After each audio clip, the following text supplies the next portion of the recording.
Did you know north আমেরিকার সবচেয়ে বড় ফিল্ম ফেস্টিভ্যালে ভারতের এন্ট্রি হয়েছিল একজন বাঙালি মাস্টারের হাত ধরে? Yes, I am talking about TIFF, the Toronto International Film Festival. 1976 সালে এই ফেস্টিভ্যাল শুরু হয় ফেস্টিভ্যাল অফ দ্য ফেস্টিভ্যালসের নামে। ঠিক তার 2 বছর পর, অর্থাৎ 1978-এ প্রথম কোনো মেজর ইন্ডিয়ান ফিল্ম সেখানে ধামাকা তৈরি করে। সিনেমাটা ছিল শতরঞ্জ কে খিলাড়ি। হ্যাঁ, সিনেমাটা হিন্দিতে হলেও এর ডিরেক্টর কে ছিলেন আপনারা সবাই জানেন, hour very on Satyajit Ray.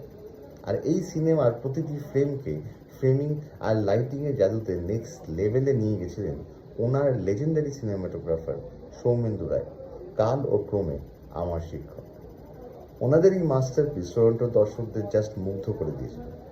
তবে এই টুইস্টটা এখানে নয়।